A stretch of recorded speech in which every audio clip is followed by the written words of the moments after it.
Hello दोस्तों, आशा करते हैं आप लोग बहुत अच्छे होंगे। द परफेक्ट स्टडी में आप सभी लोगों का स्वागत है। आज की इस क्लास में हम लोग डिस्कस करने जा रहे हैं बीएड सेकेंड सेमेस्टर के पेपर सेकेंड। और पेपर सेकेंड का नाम क्या है? तो शैक्षिक तकनीकी एवं आईसीटी, यानी एजुकेशनल टेक्नोलॉजी एंड आईसीटी। अच्छा, आईसीटी का फुल फॉर्म क्या होता है मैं अपनी हर क्लास में बताता हूँ। इंफॉर्मेशन कम्युनिकेशन टेक्नोलॉजी यानी सूचना संप्रेषण तकनीकी आईसीटी का फुल फॉर्म होता है। तो पूरे पेपर का नाम क्या हो जाएगा? तो शैक्षिक तकनीकी एवं सूचना संप्रेषण तकनीकी आपके पूरे पेपर का नाम हो जाएगा। अच्छा, ये 11th क्लास है। इसके पहले 10th क्लास में बिल्कुल बेसिक से कवर करा चुका हूँ। उसके पहले भी कई क्लासेज हो चुकी जिसमें फॉर ऑल पेपर लिखा रहता है, वो भी इन्हीं का पार्ट है। तो उन क्लासेज को आप द परफेक्ट स्टडी के प्लेलिस्ट वाले ऑप्शन पे जाके एक एक क्लास को आप बिल्कुल बेसिक से कवर कर लीजिए ताकि आपका सारा कॉन्सेप्ट क्लियर हो जाए। देखो, ये क्लास वीर बहादुर सिंह पूर्वांचल के साथ साथ महाराजा सुहेलदेव यूनिवर्सिटी या फिर किसी अन्य यूनिवर्सिटी से भी आप बीएड कर रहे हो और आपके सिलेबस का पार्ट है शिक्षण के प्रतिमान मॉडल ऑफ टीचिंग, तब आप इस क्लास को पूरे अच्छे से देख और समझ सकते हो और आपका सारा कॉन्सेप्ट मैं दूर करने का प्रयास करूंगा। ठीक है, चलिए। और हाँ, यदि आप अभी तक नोट्स नहीं लिए हो तो इस नंबर पर संपर्क करके द परफेक्ट स्टडी के आप कंप्लीट नोट्स ले सकते हो 99 रुपये पे करके। ठीक है, चलिए। एक एक क्लास को हम बिल्कुल अच्छे से समझते हैं। आज की जो हमारी टॉपिक है ना, तो टॉपिक का नाम क्या है? तो कहोगे सर जी टॉपिक का नाम है शिक्षण के प्रतिमान मॉडल ऑफ टीचिंग। बिल्कुल बेसिक से बिल्कुल कॉन्सेप्ट क्लियर करते हुए मैं आपको समझाऊंगा और आपका एग्जाम भी नज़दीक है तो बहुत ध्यान से क्लास को देखिएगा। ठीक है, चलिए। सबसे पहले मैं थोड़ा सा मॉडल को समझा दूं। वैसे मॉडल को शिक्षण को अलग से समझने का शिक्षण कि मेरे भाई टीचिंग में कोई महत्व तो नहीं है, लेकिन थोड़ा सा मॉडल को जानते रहो कि मॉडल होता क्या है। तो हम कह सकते हैं प्रतिमान वो होता है किसी भी वस्तु का नकली रूप या फिर किसी के व्यवहार को मेरे भाई अपने व्यवहार में अपने अपने अंदर उसके व्यवहार को ढालने की प्रक्रिया को हम मॉडल कह सकते हैं। और इसका एक और अर्थ है, उसको हम ये कहते हैं कि प्रतिमान वो होता है किसी भी वस्तु का नकली स्वरूप या फिर किसी वस्तु का मेरे भाई छोटा स्वरूप ही हम कह सकते हैं प्रतिमान। अब बात आती है सर हम प्रतिमान तो समझ गए मॉडल क्या होता है, लेकिन शिक्षण प्रतिमान क्या होते हैं इसको समझाइए। तो भैया देखो, जो कुछ बातें बताने जा रहा हूँ अगर पेपर पेन लेके बैठे हो तो उन पॉइंट को नोट कर लो। शिक्षण के प्रतिमान का मेरे भाई प्रतिपादन का मुख्य श्रेय किसको जाता है, पहले ये चीज जानो। देखो, इस पे तो कई लोगों ने काम किया। आपके रोजर्स, आपके इरिक्सन, आपके ब्रूनर, आपके पियाजे, आपके हंट, आपके कोहलर, आपके स्किनर, अनेक मेरे भाई महान महान मनोवैज्ञानिकों ने इस पे काम किया है। अलग अलग तरीकों से इस पे काम किया, लेकिन इसका मुख्य श्रेय किसको जाता है? तो वो है मेरे भाई आर जायसा और मार्सा वेल साहब। शिक्षण के प्रतिमान के जो मेरे भाई मुख्य प्रतिपादक हम कह सकते हैं। अभी इसके हम पार्ट के प्रतिपादक नहीं कहेंगे। जो इनके प्रकार है शिक्षण प्रतिमान के जो प्रकार है उनके प्रतिपादक अलग अलग हैं, लेकिन जो शिक्षण के प्रतिमान है उनके प्रतिपादक कौन है? तो ब्रूस आर जायसा, उसके जायस, उसके बाद मेरे भाई मार्सा वेल। ठीक है, और 1972 में इन्होंने इस पे मुख्य रूप से कार्य किया। इसीलिए मेरे भाई इनके एक तरीके से ये प्रतिपादक के रूप में दोनों लोग जाने जाते हैं। कौन कौन से? तो कहीं नोट पॉइंट करो तो लिख लेना, ब्रूस आर जायस एवं मार्सा वेल साहब इसके प्रतिपादक के रूप में जानते हैं, मुख्य प्रतिपादक के। जब इसके आप प्रकार में जाओगे तो इसके अलग अलग मेरे भाई इसके जो कि जैसे अभी इसमें एक पढ़ोगे सूचना प्रक्रम प्रतिमान, जिसमें मेरे भाई तरह तरह के प्रतिमान आएंगे, अग्रवर्ती, संप्रत्यय, आगमन, खोज, वैज्ञानिक, तो इसके अलग अलग है। जैसे अग्रवर्ती संगठन के आशुवेल है, तो ये सब चीजें अलग है, ये बहुत डिटेल में हो जाएंगे। लेकिन अभी बस इतना जानो शिक्षण के प्रतिमान के प्रतिपादक कौन है? तो ब्रूस आर जायस एवं मार्सा वेल। ठीक है, इतना इसके बारे में जानते रहना। 1972 में इन्होंने मुख्य रूप से इस पे कार्य किया। चलो, अब इतना जाने ना। अब बात आती कि सर जी शिक्षण के प्रतिमान होते क्या है? इतना सब कुछ तो बताए, लेकिन ये पहले बताइए शिक्षण के प्रतिमान क्या होते हैं। तो आइए समझते हैं। देखो, ध्यान समझिएगा मेरे भाई, जब भी आप बच्चों को पढ़ाने जाते हो, अपने क्लास में आप एंट्री करने जाते हो, एंट्री करते हो या फिर शिक्षण करने के लिए कुछ सोचते हो, तो तरह तरह के आप सिद्धांत का प्रतिपादन करते हो कि हम अपने बच्चों को कैसे पढ़ाएंगे, उनके रुचियों के अनुसार पढ़ाएंगे, ज्ञात से अज्ञात की ओर जाएंगे कि अज्ञात से ज्ञात की ओर जाएंगे, कि सूक्ष्म में स्थूल की ओर, स्थूल से सूक्ष्म की ओर जाएंगे। तरह तरह के आप शिक्षण सूत्रों का, शिक्षण प्रतिमान, शिक्षण सिद्धांतों का आप मेरे भाई प्रयोग करते हो।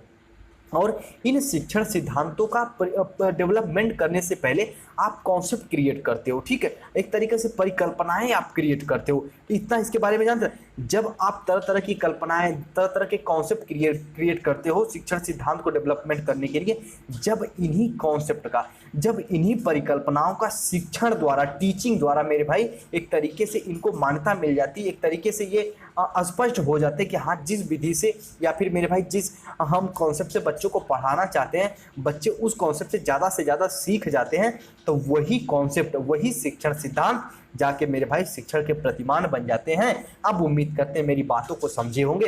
एक बार मैं और रिपीट करना चाहूँगा, अब इसको अच्छे से समझना कि शिक्षण के प्रतिमान आखिर होते क्या हैं। तो देखो ध्यान समझना, आप बच्चों को पढ़ाने से पहले, ध्यान से मेरी बात सुनिएगा, आप बच्चों को पढ़ाने से पहले तरह तरह के कॉन्सेप्ट, तरह तरह के आप शिक्षण सिद्धांत, टीचिंग प्रिंसिपल डेवलपमेंट करते हो। तो वो टीचिंग प्रिंसिपल डेवलपमेंट करने के लिए आप तरह तरह के कॉन्सेप्ट डेवलप करते हो पहले, कि मैं बच्चों को, जैसे मान लो एग्जाम्पल के तौर पर आप कहे कि आज मैं, अब एक कॉन्सेप्ट डेवलप कर लिए कि अपने बच्चों को आज मैं व्याख्यान विधि द्वारा पढ़ाऊंगा, या फिर एक और कॉन्सेप्ट डेवलप कर लिया, आज अपने बच्चों को ह्यूरिस्टिक विधि से, ह्यूरिस्टिक विधि को ही खोज विधि कहते हैं या फिर अन्वेषण विधि कहते हैं, तो इस विधि से मैं, या फिर प्रदर्शन विधि से बच्चों को पढ़ाऊंगा। ये तो आप कॉन्सेप्ट डेवलप कर लिए, लेकिन ध्यान सुनिएगा, ये कॉन्सेप्ट डेवलप कर लिए और मेरे भाई और फिर ये कॉन्सेप्ट आप अगर क्लास में गए और व्याख्यान विधि द्वारा बच्चों को पढ़ाए, ध्यान से सुनिए, कॉन्सेप्ट क्लियर कर रहा हूँ, अगर बच्चों को क्लास में गए और मेरे भाई व्याख्यान विधि द्वारा बच्चों को पढ़ाए और बच्चे बहुत ज़्यादा सीख गए, एक तरीके से संतुष्ट हो गए कि हाँ सर मुझे आपने व्याख्यान विधि द्वारा पढ़ाया है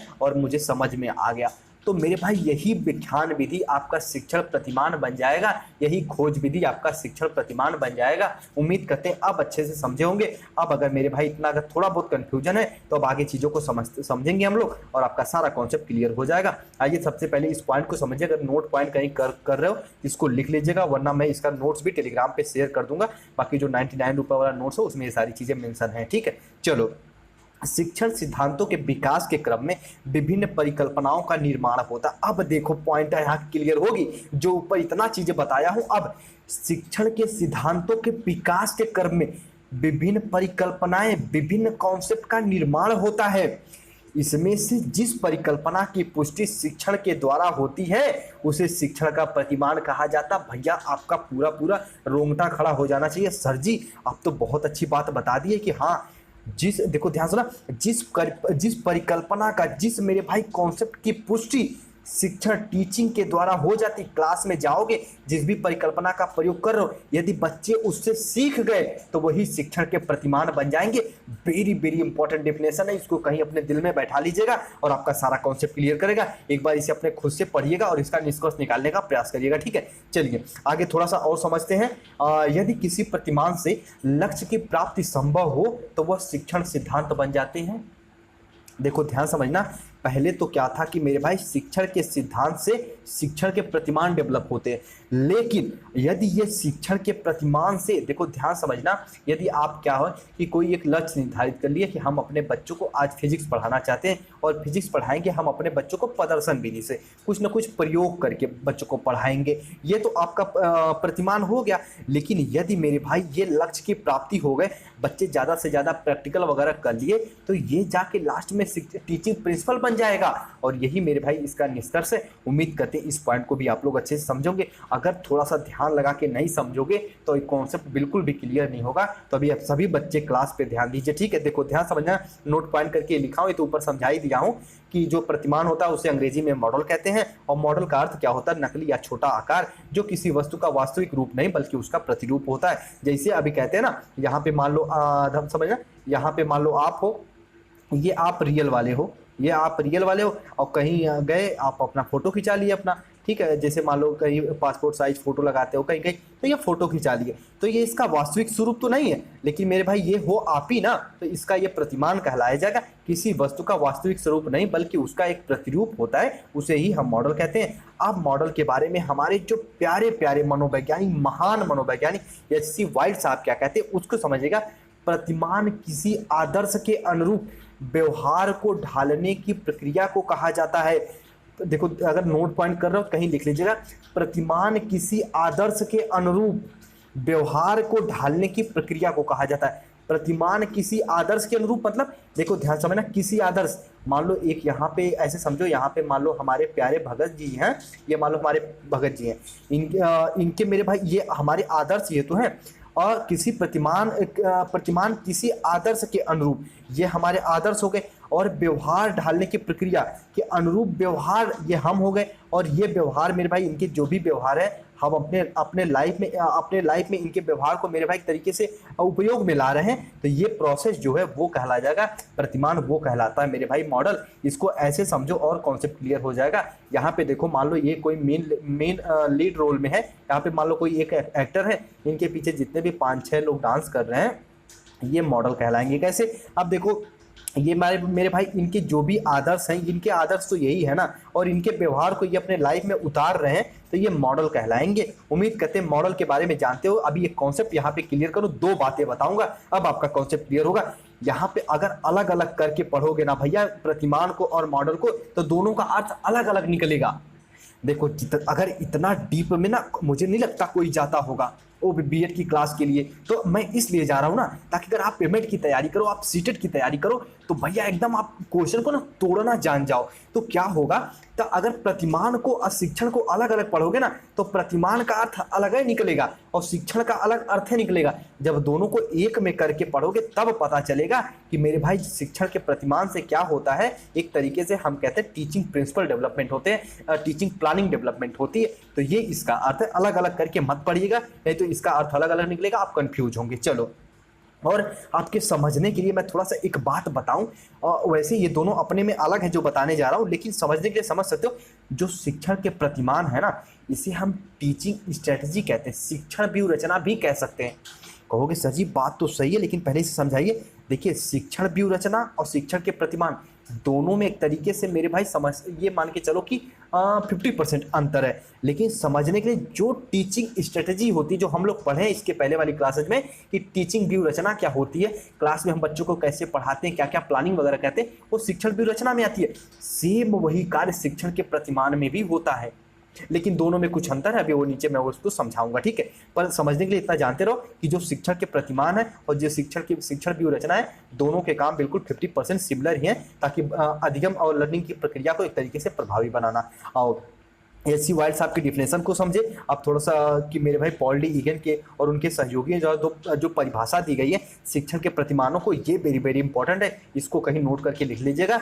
शिक्षण प्रतिमानों से अभिप्राय है विशिष्ट अनुदेशात्मक लक्ष्यों की प्राप्ति के लिए निर्मित उपचारात्मक शिक्षण व्यूह रचनाओं से है। अब कहोगे सर जी बात तो सही, व्यूह रचना आ गया कि भैया शिक्षण प्रतिमानों से क्या अभिप्राय है, अनुदेशात्मक लक्ष्य, जो भी एक लक्ष्य निर्धारित कर रहे हो उसके लिए उपचारात्मक शिक्षण व्यूह रचना, कि कैसे कैसे हम अपने बच्चों को पढ़ाएंगे, कैसे कैसे अपने लक्ष्य को हम जाएंगे, ये कहते हैं पॉल डी ईगन साहब और उनके सहयोगी। शिक्षण प्रतिमान के बारे में, इस डिफिनेशन के बारे में भी इतना इसके बारे में जानते रहिएगा। अब भैया वेरी वेरी इंपॉर्टेंट आ जाते हैं, यानी कि जंगीरा व अजीज साहब। ये जंगीरा वो नहीं है जो आप शोले फिल्म में देखे थे, वो क्या था जंगीरा खंगीरा, वो नहीं, ये जंगीरा महान मनोवैज्ञानिक जंगीरा साहब और अजीत सिंह क्या कहते हैं शिक्षण प्रतिमान के बारे में। ये डिफिनेशन थोड़ी सी बड़ी है, पर समझोगे ना तो आपका दिल टच कर लेगा। क्या कह रहे हैं ये, शिक्षण के प्रतिमान या फिर शिक्षण प्रतिमान क्रमबद्ध परस्पर संबंधित ऐसे अवयवों का समुच्चय है जिसके द्वारा विशिष्ट लक्ष्यों की प्राप्ति हेतु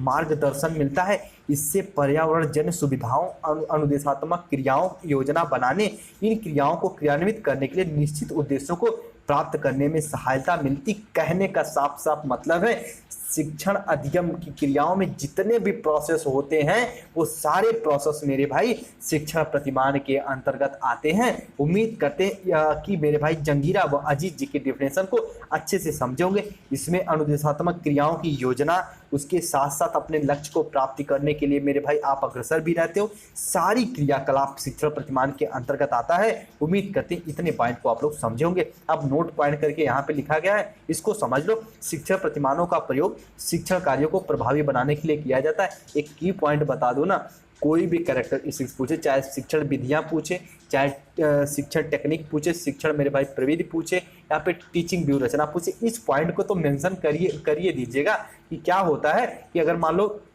यहाँ पे शिक्षण प्रतिमान के कट करके शिक्षण विधियों का प्रयोग शिक्षण कार्य को प्रभावी बनाने के लिए किया जाता है, शिक्षण प्रविधियों का प्रयोग शिक्षण कार्य को प्रभावी बनाने के लिए किया जाता है। फर्स्ट कैरेक्टर इसीज को आप लिख सकते हो। इसी तरीके से इस कैरेक्टर इसीज के बारे में भी जानते रहना कि शिक्षण प्रतिमानों का प्रयोग हम लोग शिक्षण के कार्य को, जो टीचिंग के वर्क होते हैं उनको ज़्यादा से ज़्यादा इफेक्टिव बनाने के लिए इनका प्रयोग किया जाता है। अब थोड़ा सा आगे भी समझते रहिए। शिक्षण प्रतिमान इस प्रकार की तकनीकी का निर्माण करते हैं जिनसे शिक्षण के उचित वातावरण का निर्माण तथा विद्यार्थियों के व्यवहार में अपेक्षित परिवर्तन लाया जाता है। यदि हम जो बच्चों को सिखाना चाहते हैं वो बच्चे सीख जाते हैं तो हम कहेंगे मेरे भाई सही शिक्षण प्रतिमान का हम उपयोग कर रहे हैं। और अभी शिक्षण प्रतिमान को और ज़्यादा समझने के लिए जब इसकी सेकंड क्लास लेके आऊँगा तो आपका जब पार्ट हम लोग इसके डिस्कस करेंगे तो आपका कॉन्सेप्ट और क्लियर होगा। इसको भी इतना जानते रहना। इसके वर्क एक तरीके से कैरेक्टर इसी को जानते रहना कि शिक्षण प्रतिमान इस प्रकार की मेरे भाई तकनीक का निर्माण करते हैं इनसे शिक्षण के उचित वातावरण, एक तरीके से इन्वायरमेंट, उसके बाद शिक्षण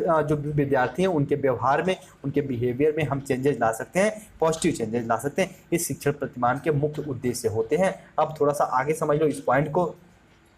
किसी प्रतिमान का आशय इस प्रकार की योजना, नमूने, तकनीकी व्यूहरचना या निर्देश से है जिसकी सहायता से शैक्षिक उद्देश्यों की प्राप्ति सरलता से हो सकती है। इसको अगर कहीं नोट कर रहे हो तो इसको नोट करके लिख लीजिए, वरना सभी बच्चे इसका स्क्रीनशॉट लीजिए। चलिए सभी बच्चे इसका स्क्रीनशॉट लो कि किसी प्रतिमान का आशय इस प्रकार की योजना, इस प्रकार की प्लानिंग, नमूने, इस प्रकार के मॉडल, इस प्रकार की तकनीक, इस प्रकार की टेक्निक, इस प्रकार की स्ट्रेटजी या फिर इस तरह के इंस्ट्रक्शन, इस प्रकार के निर्देश जिसकी सहायता से शैक्षणिक उद्देश्य की मेरे भाई प्राप्ति होती है। इसके बारे में इतना जानते रहना कि जो शिक्षण प्रतिमान है उसके माध्यम से हम योजना भी बनाते हैं, उसके माध्यम से हम नमूने भी बनाते हैं, उसके माध्यम से हम तकनीक की व्यूहरचना और निर्देश की भी प्राप्ति करते हैं।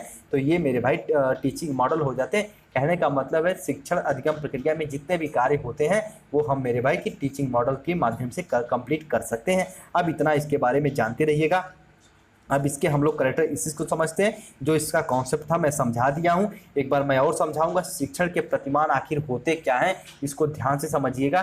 देखो ध्यान समझिएगा, हमको पता है कि हम शिक्षण अधिगम की प्रक्रियाओं में हम हमेशा चेंज करना चाहते हैं। चेंज क्यों करना चाहते हैं? क्योंकि जो हमारी समाज की रिक्वायरमेंट होती है, जो शिक्षण के, देखो ध्यान समझिएगा कि शिक्षण के प्रतिमान को ऐसे समझो कि समय के साथ हमारी शिक्षा के उद्देश्य बदलते रहते हैं। जब शिक्षा के उद्देश्य बदलते हैं तो मेरे भाई शिक्षण जो सिद्धांत होते हैं वो भी बदलते रहने चाहिए।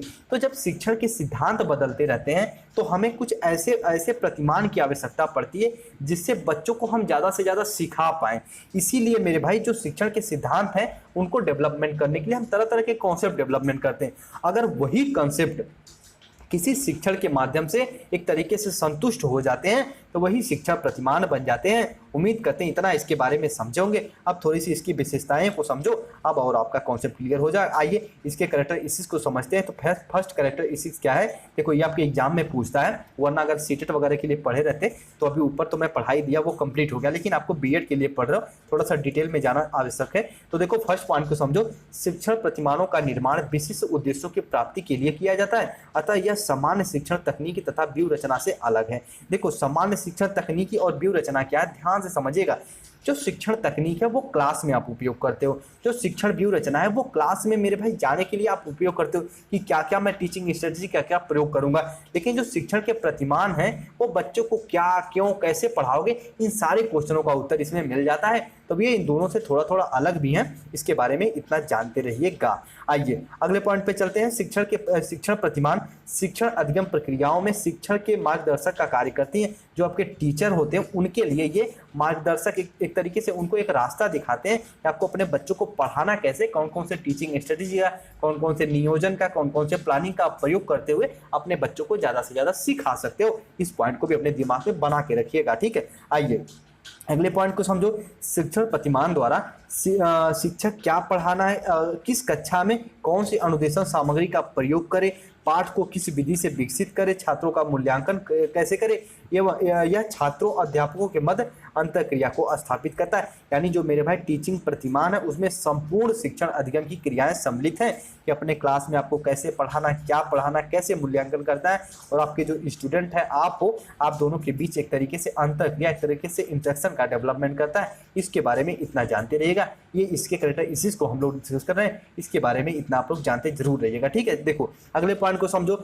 शिक्षण प्रतिमान उचित शिक्षण अधिगम वातावरण का निर्माण करते हैं जिससे अधिगम उद्देश्यों की प्राप्ति के लिए अधिकाधिक प्रभावी शिक्षण किया जा सकता है। शिक्षण प्रतिमान उचित अधिगम वातावरण का निर्माण करते हैं। अगर आपको देखो ध्यान समझिएगा, अगर आपको ये पता चल गया हम अपने बच्चों को क्या पढ़ाना है, क्यों पढ़ाना और कैसे पढ़ाना है, तो ये बताओ एक तरीके से ऐसा इन्वायरमेंट तैयार कर सकते हो कि नहीं कि जो बच्चे एक्टिव होकर ज़्यादा से ज़्यादा सीख सकें। कहोगे सर जी ये तो बिल्कुल अच्छी बात है। तो इस पॉइंट का यही कहने का मतलब है कि मेरे भाई एक तरीके से एक ऐसा हम इन्वायरमेंट का डेवलपमेंट करते हैं जिसमें जो भी उद्देश्य हैं उनकी प्राप्ति हम ज़्यादा से ज़्यादा कर सकें, और यही शिक्षण प्रतिमान का मुख्य उद्देश्य होता है, इसकी मुख्य कैरेक्टरिस्टिक्स होते हैं। आइए फोर्थ पॉइंट को थोड़ा समझ लो। शिक्षण प्रतिमान शिक्षण प्रक्रिया में पूर्ण सुधार लाने के लिए सदैव प्रयत्नशील रहते हैं तथा सामान्यतः शिक्षक के मतों, दर्शन, चिंतन और मूल्यों पर आधारित होते हैं। शिक्षण प्रतिमान जो होते हैं वो शिक्षक के मत, यानी जो टीचर सहमत है किसी भी प्रतिमान को लेके, तभी मेरे भाई किसी भी सिद्धांत को लेके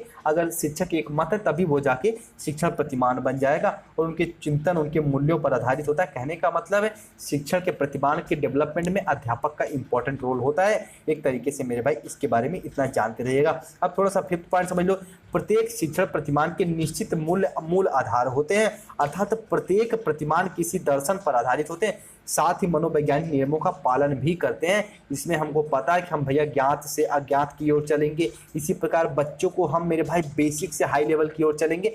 जो भी चीज़ें हम सिखाते हैं वो मनोवैज्ञानिक, वो शिक्षण सूत्रों का प्रयोग करते हुए हम लोग टीचिंग मॉडल का डेवलपमेंट करते हैं। तो एक तरीके से ये मनोवैज्ञानिक नियमों का पालन भी करते हैं। एक तरीके से ये इनके कैरेक्टरिस्टिक्स हैं, इसके बारे में इतना जानते रहिएगा। अब थोड़ा सा 6 पॉइंट को समझो। देखो अगर मैं इसके कैरेक्टरिस्टिक्स में 4 से 5 पॉइंट लेता तब भी काम चलिए जाता, लेकिन थोड़ा सा अगर आप ज़्यादा से ज़्यादा पॉइंटों को नहीं समझे रहोगे तो एग्जाम में कभी भी कोई पॉइंट मिस हो सकती है, लेकिन ज़्यादा पॉइंटों को समझे रहोगे तो ज़्यादा से ज़्यादा एग्जाम में लिख पाओगे। और ये हमारा पर्पज होता है कि हम आपको कॉन्सेप्ट डेवलप कर दें और टॉपिक आप अपने आप खुद ही बना के लिख पाओ। शिक्षण प्रतिमान शिक्षण प्रक्रिया के व्यवहारिक पक्ष होता है जिसका विकास निरंतर अभ्यास, अनुभव, परिश्रम तथा प्रयोग द्वारा होता है। इसका संबंध शिक्षक के व्यक्तित्व से होता है।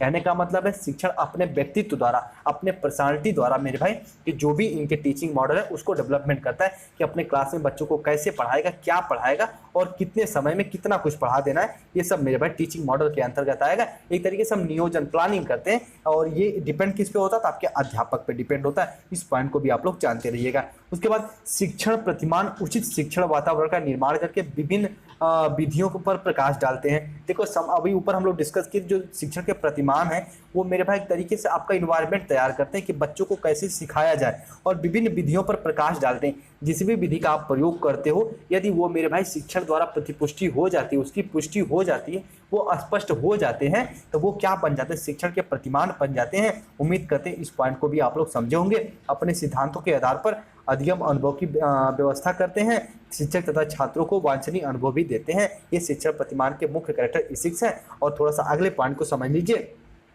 शिक्षण प्रतिमान शिक्षण के व्यक्तित्व में गुणात्मक उन्नति में सहायक होते हैं। एक तरीके से शिक्षण प्रतिमान जो होते हैं वो फीडबैक के माध्यम से आपके जो अध्यापक होते हैं उनको भी मेरे भाई उनके व्यवहार में भी परिवर्तन करने के लिए प्रेरित करते हैं। और ये शिक्षण प्रतिमान के कुछ मुख्य कैरेक्टरिस्टिक्स है। उम्मीद करते हैं जितने कैरेक्टरिस्टिक्स को बताया हूँ सबको एक एक करके समझे होंगे, और मेरे भाई अपने एग्जाम में लिख दीजिएगा अपने लैंग्वेज में इनको बना के। ये थोड़ी सी टॉपिक कहने का समझने वाली टॉपिक है, इसको अगर ढंग से नहीं समझोगे तो समझ में नहीं आने वाला। उसके बाद अब थोड़ा सा आपके एग्जाम में पूछता है शिक्षण के प्रतिमान के मूलभूत तत्व, यानी इसके जो फंडामेंटल एलिमेंट्स हैं वो कौन कौन से होते हैं उसको हम लोग समझेंगे। देखो चलिए थोड़ा सा अगले पॉइंट को समझो, वेरी वेरी इंपॉर्टेंट है। इसके एलिमेंट जो भी इसके जो शिक्षण प्रतिमान है उसके कौन कौन से मूलभूत तत्व होते हैं, कौन कौन से इसके एलिमेंट होते हैं, तो fundamental elements of teaching model कौन कौन से होते हैं। अच्छा, इस एलिमेंट की आवश्यकता ही क्यों पड़ती है, देखो साथ जो भी आपके शिक्षण प्रतिमान हैं वो किसी विशेष उद्देश्य के लिए मेरे भाई इनकी प्राप्ति के लिए प्रयुक्त किए जाते हैं।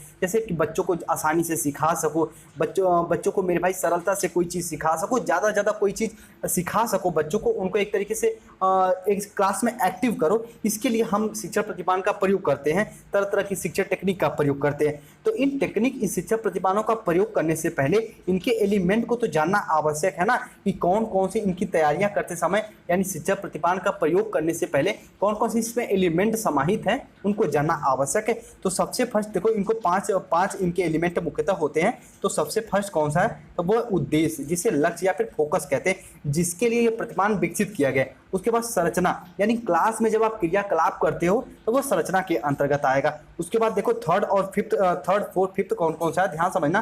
उसके बाद सामाजिक प्रणाली यानी सोशल सिस्टम, उसके बाद सहायता प्रणाली, और फिर प्रतिक्रिया प्रनियम जिसे प्रिंसिपल ऑफ रिएक्शन भी कहते हैं, इसको भी थोड़ा समझिएगा। प्रिंसिपल ऑफ रिएक्शन या फिर हम कहते हैं रिस्पॉन्स, अनुक्रिया भी, या फिर हम इसे फीडबैक भी कह सकते हैं। इसके बारे में इतना जानते रहेगा। अच्छा आइए एक एक को समझाता हूँ। सबसे पहले उद्देश्य या लक्ष्य, जिसके लिए प्रतिमान डेवलपमेंट किया गया उसे हम लक्ष्य या फिर उद्देश्य के अंतर्गत रखेंगे। जब क्लास में आप एक तरीके से मेरे भाई क्लास में जो चीजें एक तरीके से इंप्लीमेंटेशन करोगे, क्रियान्वयन करोगे, तो उस संरचना के अंतर्गत आएंगे। सामाजिक प्रणाली, इसमें शिक्षक और छात्र के व्यवहार को इसके अंतर्गत रखते हैं, तो ये सामाजिक प्रणाली के अंतर्गत आएगा। उसके बाद सामाजिक प्रणाली समझे। उसके बाद सहायता प्रणाली, जो भी प्रतिमान को डेवलपमेंट करने के लिए मेरे भाई जिस भी चीज़ों की आपको आवश्यकता पड़ती है वो सब सपोर्ट सिस्टम के अंतर्गत आते हैं। उसके बाद प्रतिक्रिया प्रनियम, जो भी आप प्रतिमान डेवलपमेंट के लास्ट में यदि आपको रिस्पॉन्स मिल रहा है, यदि आपको लास्ट में अनुक्रिया मिल रही है, लास्ट में आपको जो भी एक तरीके से फीडबैक मिल रहा है, वो सब प्रतिक्रिया प्रनियम के अंतर्गत आएगा। उम्मीद करते इतना इसके बारे में जानते रहेंगे। तो थोड़ा सा मेरे भाई इसको मैं और अच्छे से समझाने का प्रयास करूंगा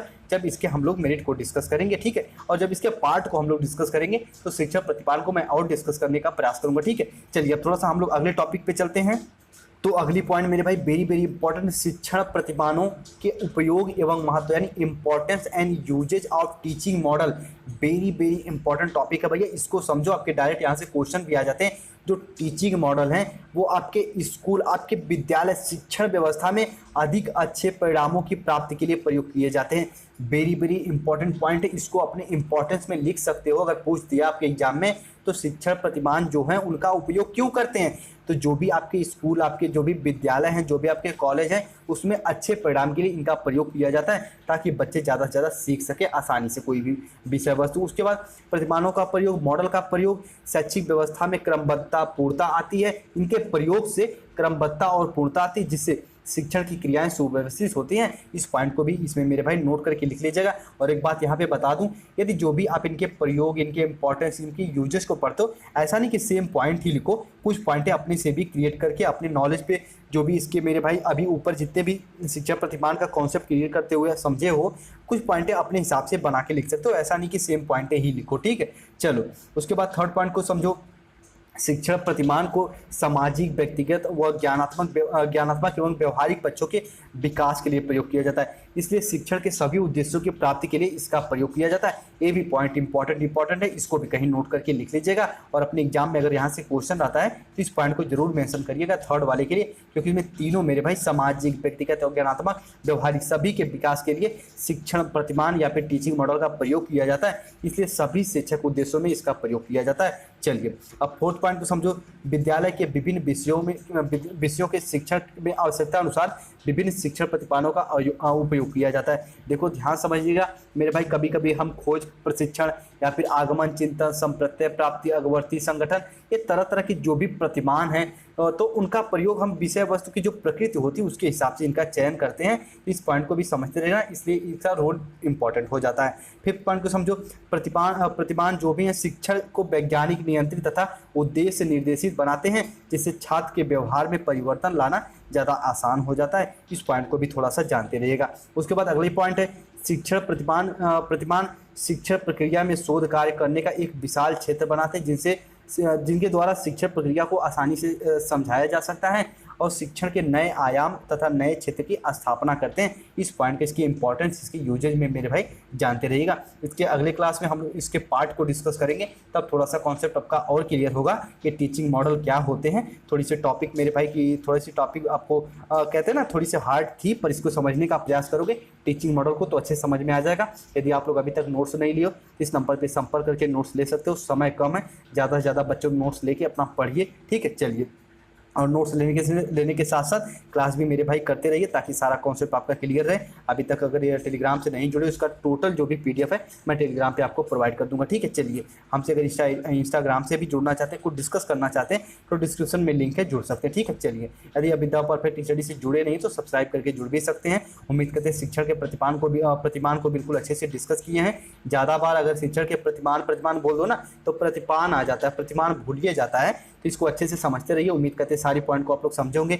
टीचिंग मॉडल क्या होता है इसको अच्छे से समझाने का प्रयास किया हूँ। अगर समय मिल गया तो इसके पार्ट को हम लोग मेरे भाई समझेंगे। अगर पार्ट को अगर नहीं भी समझते तो कोई भी इसमें विशेष आवश्यकता नहीं है, लेकिन कभी कभी पूछ देता है कि शिक्षण के किन्हीं दो प्रतिमानों का विवेचना करो, तो अभी हम लोग डिस्कस कर लेंगे, समय मिला तो, ठीक है। चलो, इसके इंपॉर्टेंट क्वेश्चन भी हो गए हैं, जितनी क्लास हो गई उनको करते रहना। अभी एक क्लास में और इसका लेके आऊँगा जिसमें हम लोग इंटरनेट, संप्रेषण, सूचना, इन सब चीज़ों को कवर कर लेंगे, ठीक है। चलिए, अपना ख्याल रखिए, जहाँ भी रहिए सेफ और सुरक्षित रहिए। मिलते हैं अपनी अगली क्लास में, ठीक है। चलिए, अपना ख्याल रखिए।